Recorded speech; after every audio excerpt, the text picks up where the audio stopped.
Warm welcome, everybody. We'd like to welcome you on behalf of Board's Impact Forum, which is part of the Climate Governance Initiative in collaboration with World Economic Forum.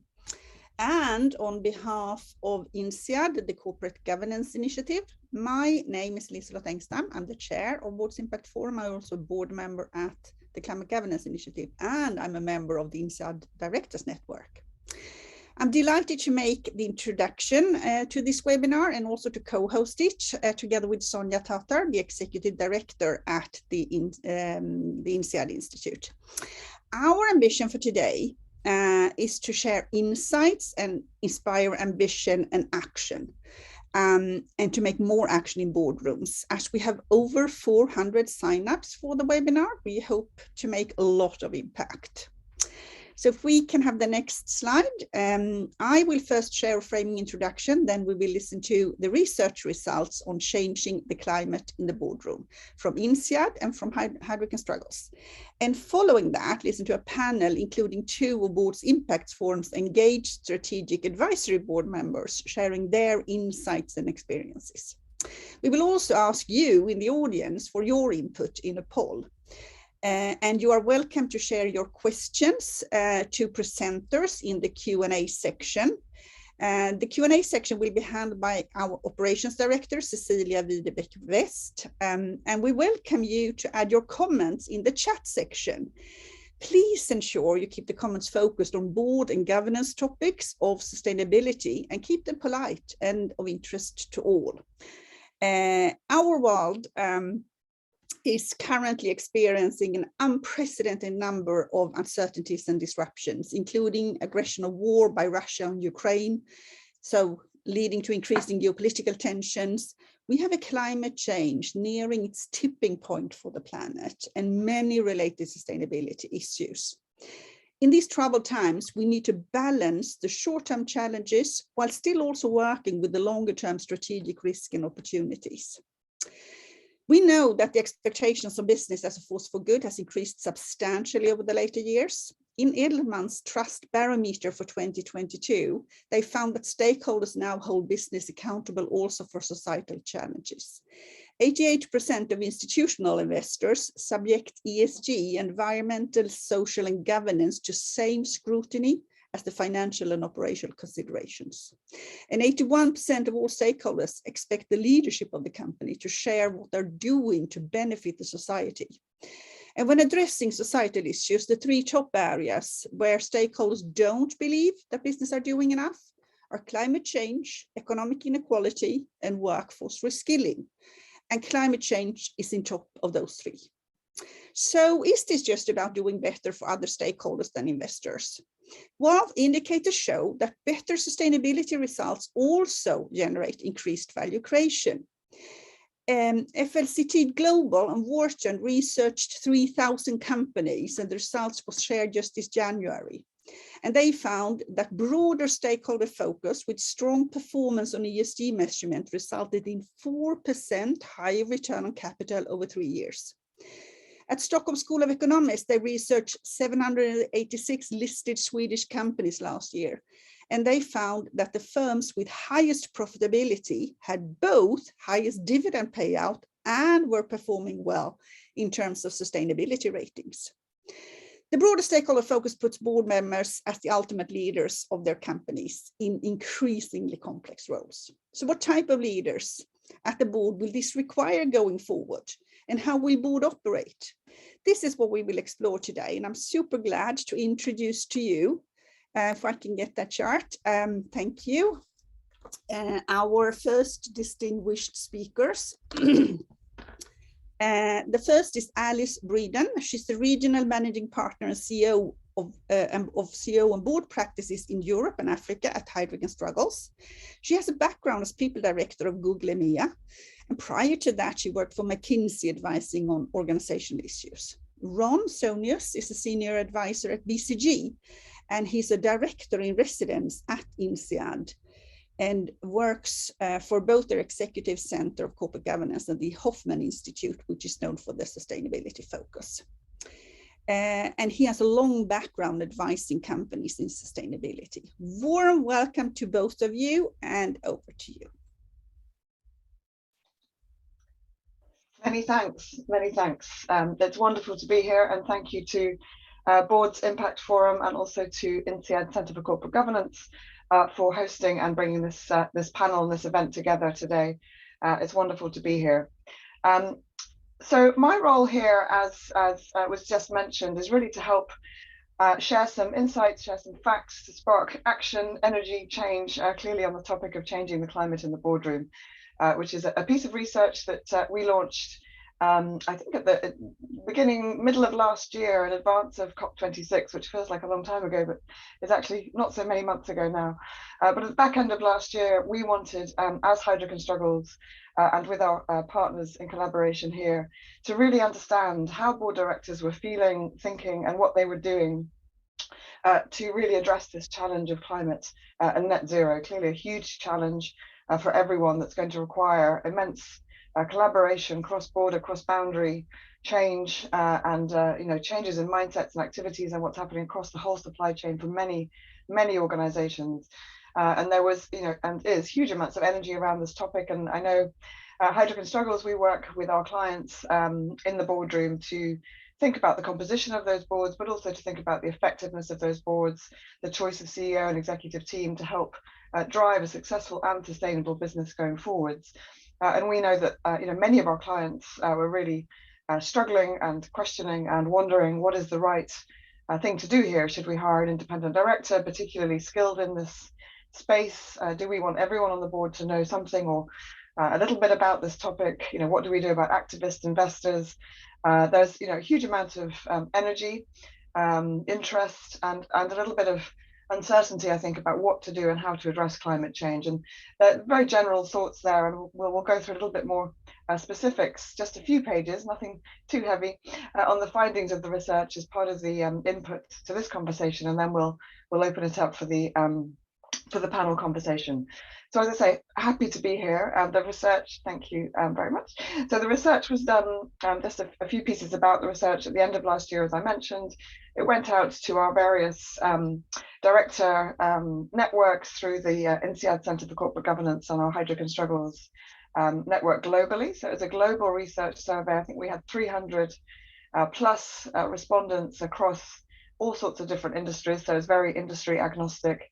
And many different geographies, although I think reflects the geographies that we are perhaps primarily in. So US, Europe, but also APAC and across the world. So it's a fairly representative piece of research that we have done here. So what did we find? I think, overall, we found lots of reasons to be super energetic and optimistic and happy that things are really starting to move. And I know there was a lot of energy, I keep saying at the back end of last year, because of everything that's gone on recently in the geopolitical landscape. It's challenging to keep everyone's energy on this topic at the same time, which I think is perhaps an interesting thing for us to think about. But when the research was done, huge amounts of energy and confidence around the topic, and yet, and we'll come on to talk about this a bit later, as I said, a little bit of uncertainty about what to do, how to do, how to address it, and differences of opinion about what to do next. So what you're looking at here, high level numbers around the confidence, optimistic piece of the argument. And here you see 60% of the people we surveyed said that the board is aligned on the importance of climate change, which is, a good number, over half. Well, clearly we'd like to see more, but that's not bad. 72 were confident that they would reach their climate change goals, which is I thought, a very high number, and people, pleased to see that kind of level of optimism and confidence about actually achieving what these companies are setting out to achieve. 75% saying they know climate change is important to the strategic success of the company. So not just a nice to have or an add-on or something else to be, concerned or thinking about, but actually strategically integral to that organization's performance. And 63% saying that the board has a very clear understanding of the strategic risks and opportunities presented by climate change. So these numbers at the top of the report here, there's confidence, there's alignment, there's commitment, and there's seemingly an understanding about what that will take also to deliver. However, if we turn on to some of the reasons for concern, or areas of less optimism, and I think many of these you may predict or expect, but interesting I think still to have a look at them and to think about them this morning. So having said that, we saw 16%, so a very low number, saying that there's no one in the company responsible for reporting on climate change, which does make you wonder how you can be confident of achieving something, or how you can be understanding the risks if it's not being tracked. 50% said they're not particularly satisfied with the reporting on climate change. And I know from working with boards, there's a huge amount of debate and movement and discussion about what reporting looks like, what you should commit to, what you should report and track, and what should be public and what should be less public. So that's half is worrying. I think that at least half are not clear on how that's working and what that's doing for them. 43% saying they don't have targets yet. Again, difficult to achieve something if you haven't set the target. And 16% only looking really at those emissions that are in their own control, within their own organisation and their own remit, and less likely to be looking beyond through the supply chain, through the whole use of emissions that they are implicit in creating. So again, some good news, and then some things where we thought, maybe that may be not completely true in reality. And then if we drill down a little bit further, we particularly wanted to think about skills and knowledge and capability and awareness and governance in the boardroom. So thinking about some of those topics, we find 85% many of the boards are looking to increase knowledge, and I think knowledge and skills seems to be a big area that was concerning in the report. So 85% said they really need to increase their knowledge. Again, perhaps not surprising, things are changing all the time, and it's a complex topic. But there's clearly a need for more awareness in the boardroom about it. 46% saying they have insufficient or no knowledge, particularly around climate change, its impact on financial performance. So the need to really make that link very clear, to take that red thread from climate change right through to the impact on the business and its ability to be successful and sustained over time. And 49% saying that the climate change is not at all or only slightly integrated in investment decisions. So again, seeing a bit of a disconnect here between the confidence and the actual practicalities or implications of what's going on within the business. And then finally, on some of the data, we did find knowledge is not actively being prioritized currently in these boardrooms. And Ron will go on to speak about the why and the what's and the how. So the why it's important, but then how is this actually happening? And in our world, I think this would echo some of what we see in terms of board recruitment and board development and board effectiveness work that we do with our clients. But and I think there's a debate about how much technical specific capabilities you do need on the board. But clearly, if we're going to shift the dial, we need boards globally who can talk about the topic, can ask the right questions, can challenge, can understand what they know and what they don't know to enable progress to be made. So these numbers are reflecting 2/3, 3/4 of boards not particularly thinking about climate change skills being part of how you might consider recruiting a chief executive officer, an independent director, somebody to join the board in any capacity, frankly. And also there at the bottom right, that the climate change is not integrated into executive performance metrics. So the knowledge and the traction of having done something or know something about this topic is not currently actively being prioritized in the boardroom either. So those are the high-level findings that I wanted to share with you this morning. Then I think we have one or two just more slides about some of the things we were seeing and observing as we were doing this work. The first one really is a bit of a question we can debate, is about the need. People who know a lot about climate change and sustainability are not typically the people who are being added into boards in our experience. Our other research work we do, Route to the Top, Board Monitor, we know that the majority of independent directors still come through chief executive, COO, CFO routes. So sustainability and climate skills are not necessarily the ones that get put on the board. However, they're often the ones that may be most relevant and most needed to help us tackle the long-term implications of climate change more broadly. So there's a bit of a vicious circle there, perhaps something that we in our business and others can think about how to address. And then finally, we have put in the report, and there's more to say, and we'll get Ron also and others on the panel to think about this, is some things that can be done. So what does it take to help address this topic?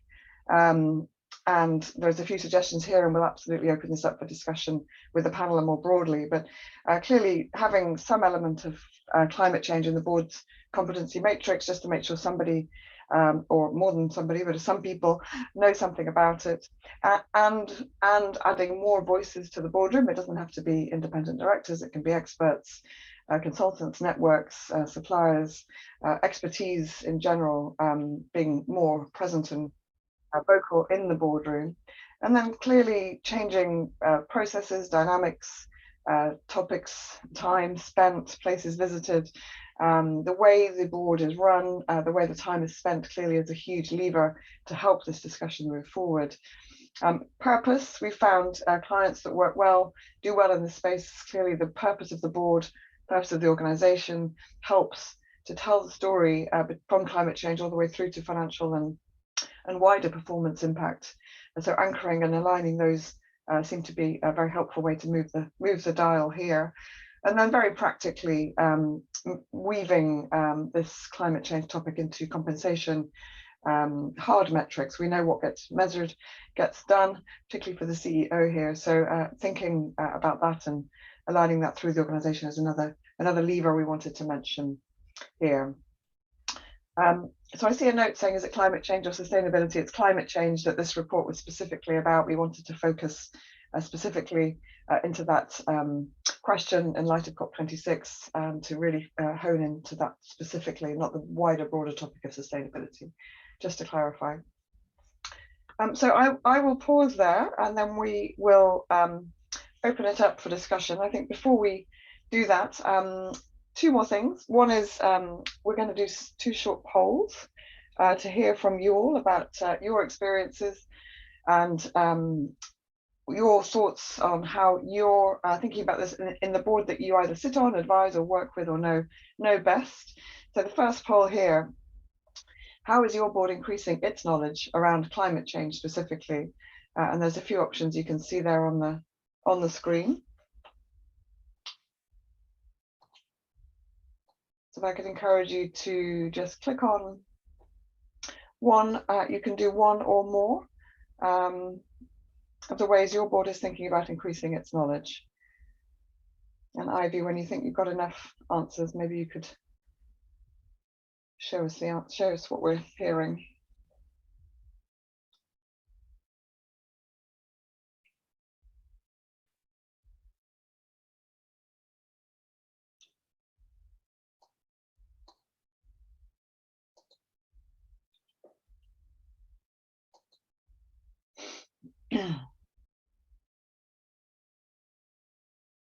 Ivy, do you have the poll results? Perfect, thank you. Right, so you can see here a fair spread of what people are doing. Mostly updates from in-house or company or external specialists. Seems to be over half of this group seem to be going to that to get information primarily, but also adding expert board members, and 31% yet to start any comprehensive knowledge increase. So that's interesting. Could we move to the second poll? We have one more. And the second poll is really looking at how well you're integrating climate change into your business strategy and the work that you're doing every day. So you can see a few options there. Thank you, Ivy. So if you pick, again, you can pick more than one if you would like to indicate whether it's fully integrated or you're yet to start any comprehensive adjustment.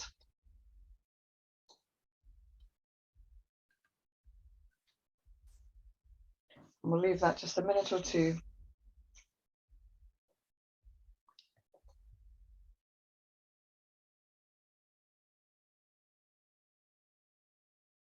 And when you're ready, Ivy, maybe you could put up the responses for us to have a look.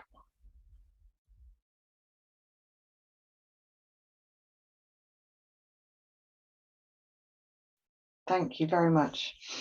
Again, very split. The 48% integrated, 43 yet to start, and many there in between. Ron, what are your thoughts and comments on the conversation so far? Yes, thanks, Alice. It's interesting to see these polls and the outcomes of it, because they align very much with what we see elsewhere. Partly through the research we did, partly through research we're currently doing with the Corporate Governance Centre. And my view is, and what you see coming through here, is that it's action on individual board members rather than on the collective, which is currently dominating in gathering knowledge on these topics. And similarly into addressing this in the board. It's individuals doing it, looking at these issues, and collective board action is still low. So what I wanted to do really is reflect a little bit on the outcomes and compare that a bit with what I see in day-to-day practice, with me working with boards and board members on these topics of climate change and more than that, more in general on ESG or sustainability. And the way I like to look at it is really through Simon Sinek's what, why, what, and how. When I look back sort of 10 years ago, when I started to enter this type of work with boards on ESG and sustainability, their typical reaction of board members was to run away as fast as possible, because this was not something that board members were concerned with. Sustainability then was much about doing good on the side, but it was never about changing core products and core processes. What you see happening in the last sort of 2-3 years is that the spirit really changed. And it changed from people pushing these matters into the board to board members actually starting to pull. So ESG clearly moved from the back room to the boardroom. Recently, somebody used the analogy of parents looking for child attention that is watching TV. And it seems now that they have turned off the TV and are asking, okay, what is it that you want us to do?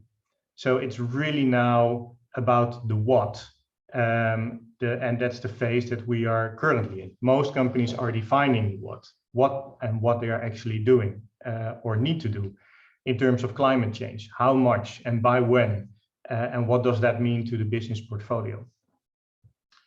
Then if you look at front runners, those companies and those boards that have already defined the what, they starting to get into the harsh reality of the how, facing the complications of the actual implementation.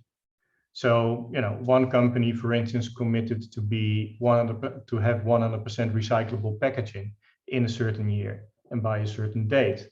80% of that is implemented, but 20% turns out to be very difficult or even impossible.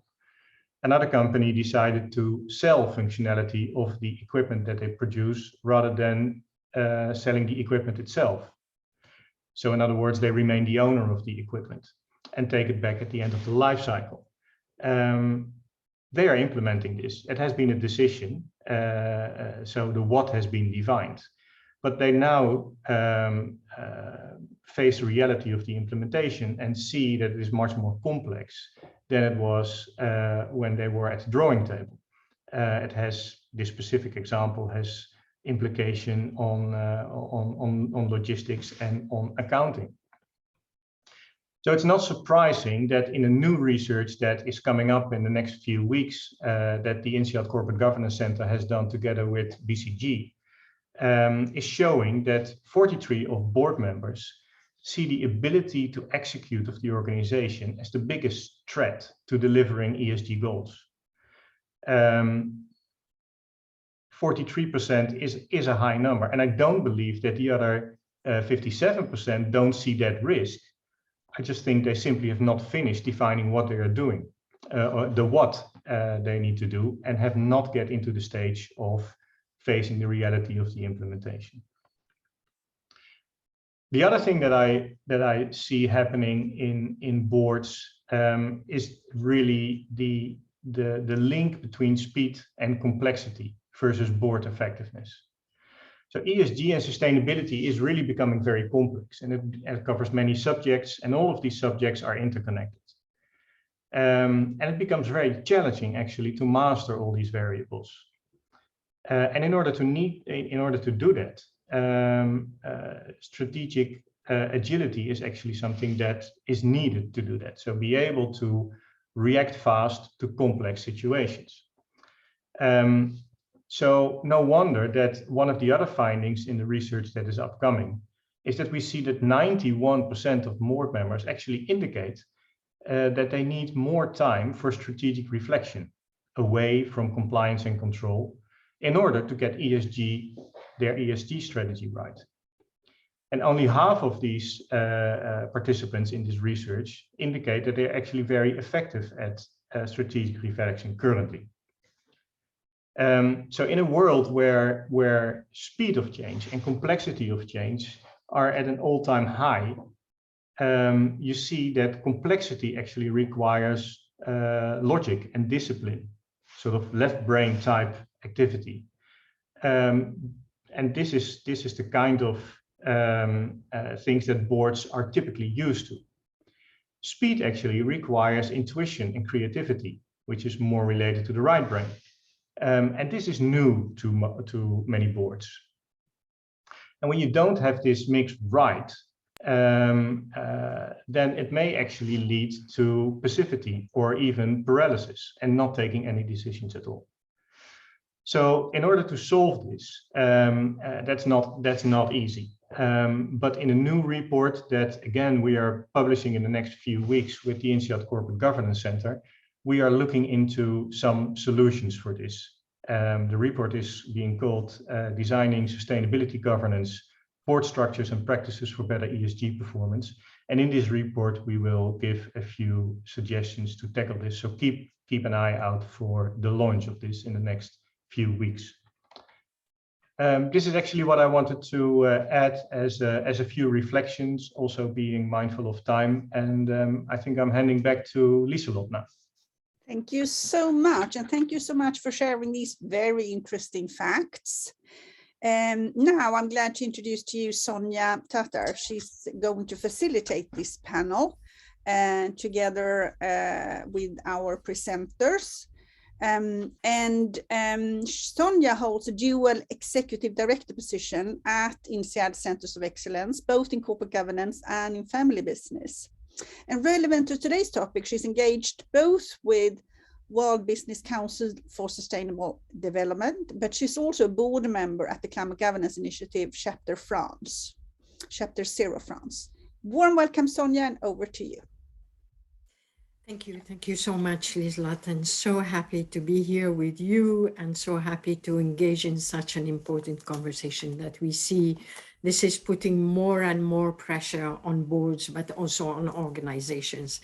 So for us to join the panel conversation, in addition to Ron and Alice here with us, let me introduce our two prominent speakers here as well who are joining us. The first one is Birger Steen, who is thematic partner at Summa Equity. And I must mention here, Birger, that Summa has been actually awarded with the B Corp recently, which is very interesting. And of course, we see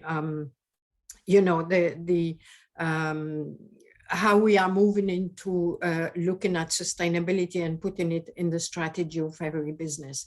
Birger is also board chair at Nordic Semiconductor, Minerva and Pajero. He's board member at Nordea and Pragmatic Semiconductor. Welcome, Birger. Thank you for joining us. Next to Birger, we have also Pia Heidenmark-Cook, who is non-executive director at Origin Materials, Max Burgers. She's also board member, Sustainable Hospitality Alliance, senior advisor at IKEA Inga Group, and former CSO at IKEA Inga Group. Welcome as well, Pia. Happy to have you with us here. So to start the conversation, actually, let me just ask you the first question, which is to react to the study and the data that came out. The first one is that this study reveals that there is a clear disconnect between board of directors recognizing the importance of climate change, but also their actual knowledge and action. What is your initial reaction to this, and does it resonate with you? You know, being non-executive directors, Birger and Pia, tell me how do you react to this study and to this data? Ladies first, I guess, Birger. I think it, for me, resonates. Reading the report, I didn't feel that there was anything that struck me as off from what I see in my day-to-day in different boards, but also doing a lot of sessions with the companies that are also in the more executive level starting to realize that sustainability, climate, ESG, whatever you put as a name on it, is important to them. And I think a lot of people realize they need to do something, but exactly like what's said on the call, it's complex, it's new. And I think some of the complexity is there, of course, but I think a lot of it is because it's a new topic. And before you start to kind of cluster things and put it together and see this connects with this, and this is, if I move this, this will happen, it probably feels overwhelming. So I think it definitely, there is a gap. I think one of the biggest gaps is that once you start to grasp it, you often land in the reporting and governance rather than in the business opportunity side. And we need to work on both with value creation and also compliance. And I think that's the next step in this. Fantastic, thank you. Yeah, and we will build on that. We will continue to build on that. I love starting there because it's so important, as Pia said, to not kind of think that once you've got a reporting and compliance framework in place, you know, that somebody's been assigned responsibility for, then you're done. Because we've had a few hundred years to develop the practice of accounting for financial results. We've had less than a decade in practice in terms of understanding how to measure, how to report, and how to understand these other ways of measuring what we call externalities in the business. And I noted one thing, which is that there's relatively high confidence in the survey, the first survey we saw, in the company's ability to do these things and also to reach their targets. But then when it comes to particularly this thing about scope 3, which is how your greater ecosystem, your suppliers and your customers are using your products and what the impacts on the rest of the world are from that usage or production, that seems to be kind of a soft point. And that's classically a new construct. We haven't thought about this in the context of financial reporting. So we need to learn how to do it. But the learning needs to take it has two components. One is really to continue to try to improve the reporting, because we really need to double down on that. And that needs to be done and evolved over time. And then we need to take time and lean back and reflect on what facts are telling us. But we really need both of them. Thank you, Birger and Pia. We will continue to build on these, on your comments. And going back actually to the next point is also, you know, how do you see the boards bridging the gap between, on one hand, you know, increasing their knowledge and the competence in the boardroom, but also the second, on the other hand, is on stewarding and action, making action on climate. I know this is complex. We mentioned that, and there actually KPIs are moving, stakeholders' voices are actually increasing. Also, regulations are emerging. But how can board, balance actually, or come to a balancing act between all these new subjects that are coming in, and also the traditional, what we call subject, which is, looking at still the same at their fiduciary duty. So how do you feel about this, I'll go again, Birgit, sorry.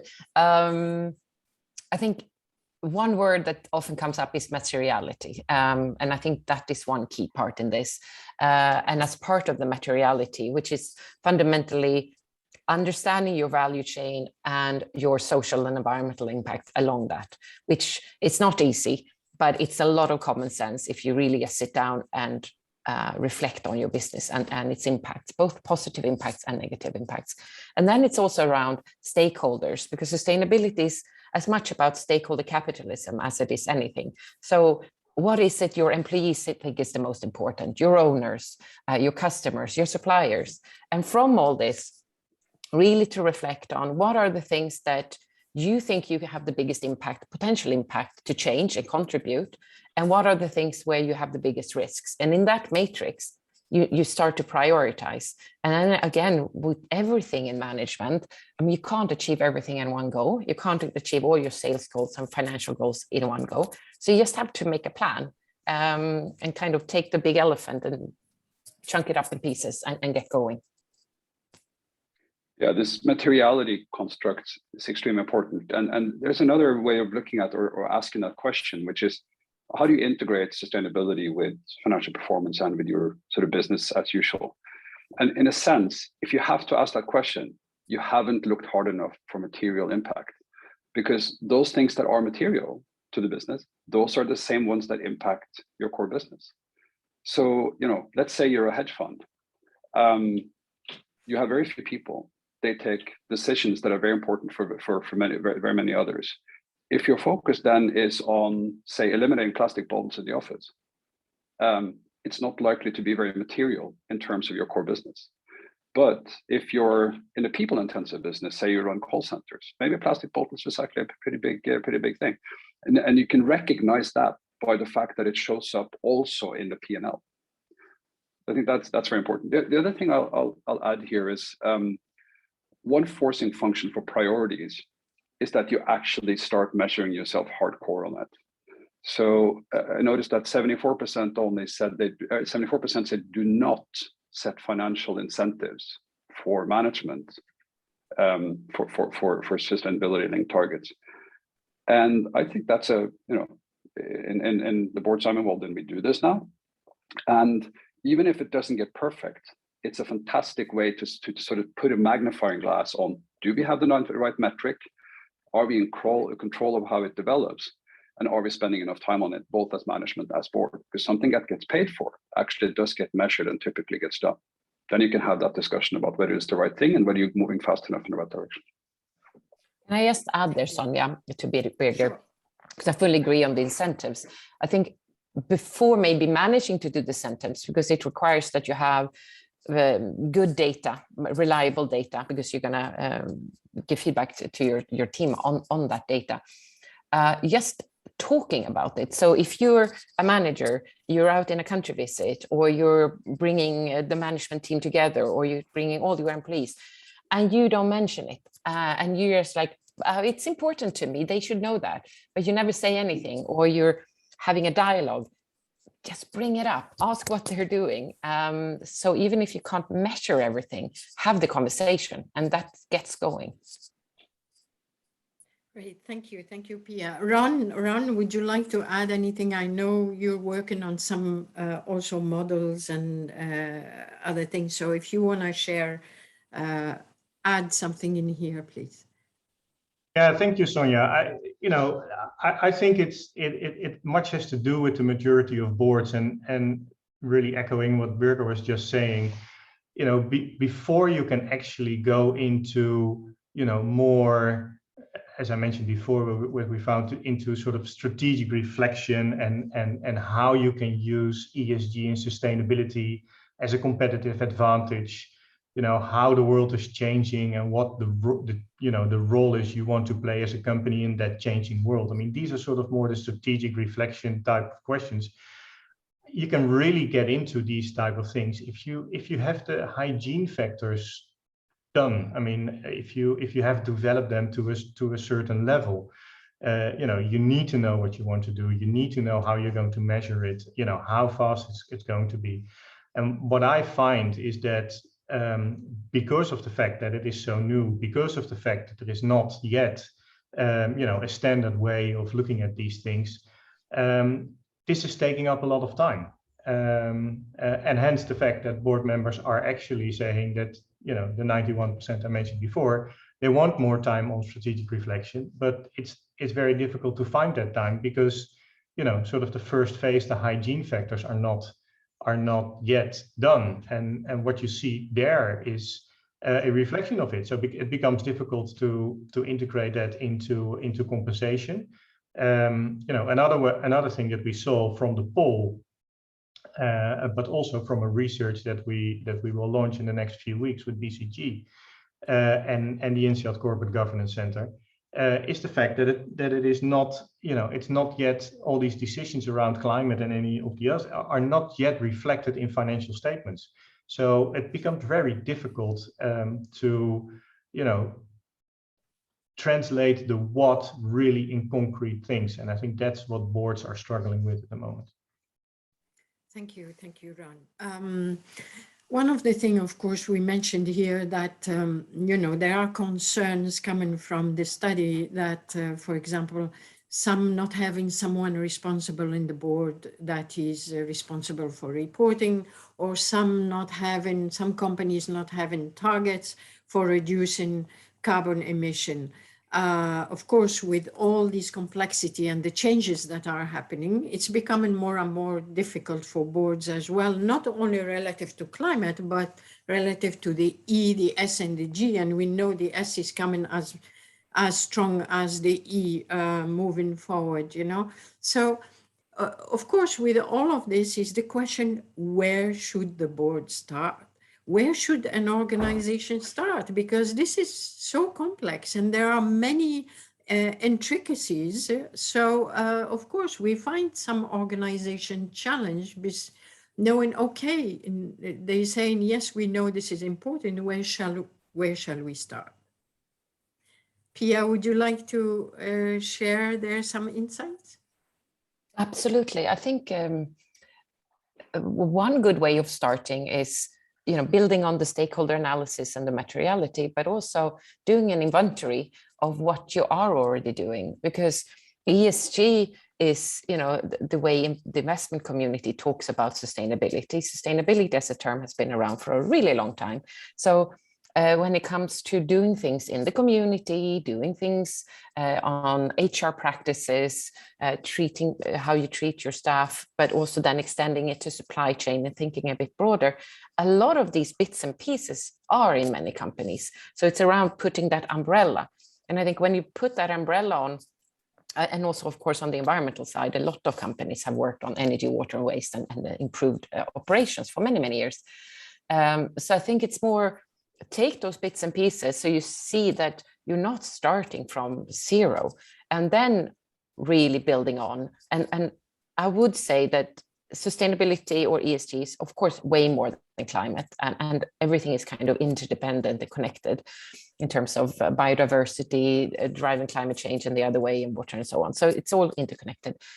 But there is a relatively good framework around climate today in terms of science-based targets, TCFD reporting. So it is a good way to start. And it's also almost a bit like finance in the same sense that you have CO2 equivalents and you can start to kind of add it up to something. So I think it is a good way to start there. And then also looking on the social side, what are the key things, and start from something and then evolve over time. If I take IKEA, over the 20 years, IKEA has been working on sustainability. They can do way more things today than 20 years ago, because they're every year building on and learning and improving and progressing. Thank you. Birger, any comment to add on this? Yeah, I guess the only reflection here is, and I have had the luxury of listening to Pia's longer story of the IKEA journey. And what struck me there was that it's not either compliance or value creation and kind of wider ecosystem strategizing about how you can improve your business and its impact on the world. It's actually both. And so the latter doesn't only come from blue sky thinking. It actually comes in from going into the value chain and identifying specific opportunities to eliminate waste and to eliminate other negative externalities along your entire value system. So yeah, I hope actually Pia can present that to the wider INSEAD community at some point too, because it's an extremely impressive story. I think maybe I can chip in a little bit here, because I fully agree with what Pia just said. One caveat there, I think, is what I see happening on occasions, is that, you know, once boards and companies have decided what they're going to do and have targets and are working on it, you run the risk that you get into some sort of a tunnel vision. Because once you have had these targets set, one of the things we see in research is that companies that have set targets, they start to change from getting input from external advisors on ESG. It moves towards updates from internal people on the actual targets that they have set, which makes a lot of sense. Because once you have a target, you want to know how things are going. Is it going fast enough? Is it going deep enough? What are the problems? How can we help? Of course, that makes a lot of sense. The risk, though, is that you start forgetting about all the other things. So however important it is to look at specific targets and make sure you shouldn't refrain from looking at what's coming at you, because you know, the materiality analysis is changing also all the time. So having a materiality analysis 1 year may not be the same one as you do it in a year from now. So this is similar to overall business strategy in that sense, Ron, that, you know, for a period of time you pursue market share because that's the right time at that the right thing at that time and place, and then, you know, you incentivize management, you follow it up on the board, everybody pushes for it, but you have to on a regular basis say, well, is market share growth still our core priority here, or is there something else we should do? Are we forgetting about profitability? Or just not very different from that. It's just you need to have that muscle also drained on sustainability. Just to add there, because I fully agree with Ron and Birger, I think the key thing is integrating sustainability in every business planning process, strategic process you run as a company, and then you treat it as that. You need to look 3 to 5 to 10 years, but you also need to do the 1 year target reflection. I think the beauty of sustainability or anything in business, that yes, it's complex and it's a lot of hard work, but it's damn exciting that it keeps changing and you can never rest on your laurels. And I think that also begs the question, when? Where to start one thing, when to start another. Yeah. And it could be tempting, say, if you have another change program in Nordea, we changed CEOs. So, you know, do you then start doing this too? It turns out that when other bits and pieces are changing around in the company, it's a perfect time for it. So, you know, overcoming that hesitance that says, oh, I just have to fix a few other things first, then I can get around to this, but just really leaning into it and saying, no, it's a perfect time to change both at the same time. Thank you, and great to build on that before we go into what impact for boards and for the structure and for the composition. One more question which I would like to build on your comment, Birger, is that many companies, when looking at climate and starting to build a strategy, all of this, basically they look at more mitigating risks. Right, which is looking at potentially scope 1 and 2, which is about direct and indirect emission from within the organization. However, the question is, how can organizations today look at climate, but also look at some enablers that can create innovation or also create new opportunities, you know, for the organization while becoming as well climate resilient. Any comment on that? Anything you would like to add? Pia wrote a book on it, so please.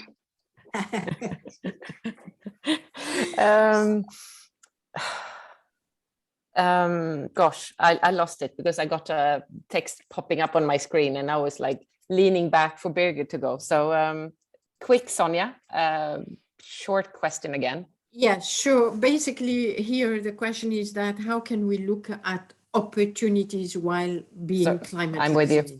Yeah, I'm with you. I think the key thing, and now I'll probably say something difficult, but I think the key thing is if you're honest to yourself, if you're on a board, if you're on a management team or you're a team leader, what are the questions that your employees or yourself really ask yourself? So what are the things that are really itching in you about your company? So what's the tough question that you need to ask about the true positive or negative impact your company has on the world? And at least my experience is that when you start to really dig in a bit, you don't have to dig very far when people say, this is the thing that really I find difficult. And when you find that one, that's normally the core of who you are and the impact you can have in the world.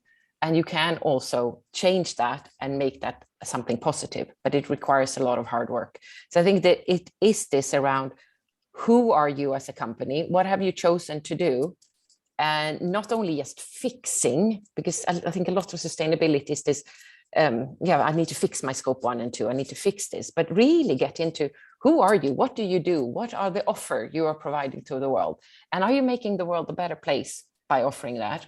Or are there things you could offer and tweak things a little bit, going from selling things to maybe functionality of products, or shifting focus in geography, or looking at the pyramid of the income? Can you reach other people that can't afford your products today by tweaking things a little bit? So it's really about not scope 1 and 2, it is about scope 3. It is about how have you designed your supply chain? How have you designed your offer? And I think that's hard and it's challenging, but when you really get to that, that's when you start to also have the most fun, because sustainability is not that side thing then it's fundamentally about how you're going to be successful and grow and develop as a company. Thank you, great. Birger, do you have any comment? Otherwise I move to the next question. No, I think that I can't say any better than that. Thank you. Thank you. So my next question to you actually is that, what evolution do you see for the short and medium term on board composition, board structure, that is also to close the gap that we have seen from the study, but also to address climate as an urgent issue? Okay. Any of you? I think there's a couple of things that have been percolating for some time. One is obviously the diversity of skill sets on the board to make sure that you have experience and interest and passion for this as one of the criteria as the nomination committees go about their work of identifying new non-executive directors, and of course also for executive search, which the board supervises in many cases. And also for the board specifically, I think the notion that a board isn't only a bunch of experts, but also to some extent is a representative organ for all the stakeholders around the company. This is a hard one, but I think most boards can afford to take a slightly wider view of that. How do you represent more of your value chain and the experience of more of your stakeholders inside the boardroom? And certainly consumers are going to be looking hard at this for companies going forward. Not only to check the box on diversity, but really to get a truly diverse climate in the boardroom. And then my last point, it's been asked often in the, what are you going to take away? Are you going to add all this other stuff? We experienced this firsthand in Nordea when I joined the Nordea board in May 2015. My second week in the board, we were hit with the first big fine that any Nordic bank got for insufficient anti-money laundering and counter-terrorist financing activities. And what we ended up doing, we actually said, look, this is a crisis. This is a crisis that puts more work on the board. We're not going to take any work away because we can't. We're going to work more. So, if your kid says, there's so much homework in math, I have to do a lot less in English. You don't do that. You do more homework for a period of time, right? And that's actually what boards probably have to accept, that the board work is going to expand in scale and scope. And, eventually maybe you have to have different people on board, more people are full-time board members, but I think that's not negotiable. We just need to do it. Alice, would you like to add anything here? Yeah, I mean, lots of thoughts, Sonia. I think this concept of taking things away is an interesting one. I think our advice, when we work with boards, is it's got to be an and.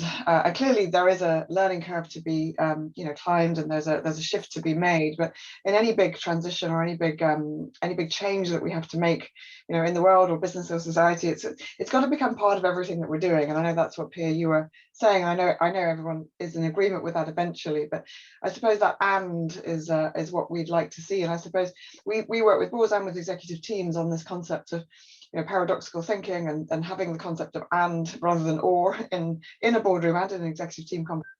Not this or that, it has to become both, and that's the only way forwards. And so I guess translating that into what boards need to do differently in terms of composition and capabilities and skills, it's about having this topic in every committee, in every board meeting.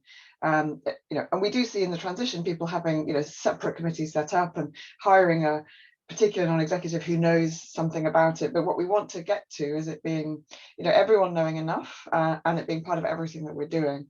And I suppose one final thought on the everyone knowing enough, there was a question in the chat about how we define climate competence. And I think that varies very much from, in our experience, because that is a question we are working on, that varies obviously between clients, and that's a very consulting type answer. But what I would say in this concept of it being everyone's role is we are very much revisiting how we define leadership, how we think about assessing leaders for executive and non-executive roles, with this idea of the wider ESG society impact in mind. So, what does performance look like for a leader? What does impact look like for a leader?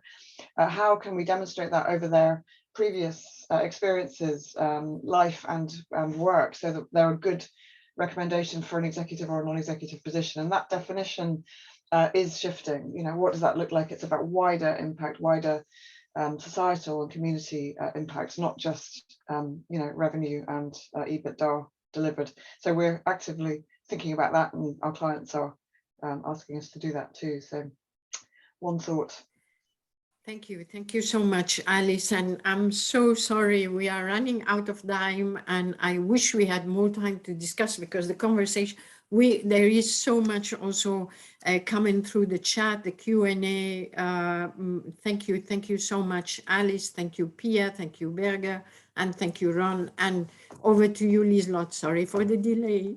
No, thank you so much, all of you, Pia, Birger, Alice, Ron, and Sonia, for fantastic, good sharing and very exciting. I look forward to this as a start of sharing and a start of debate and conversation.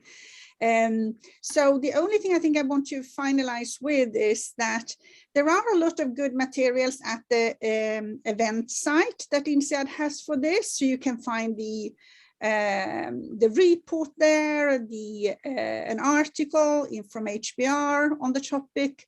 You can also look forward to a blog post that we will share on Boards Impact Forum summarizing this.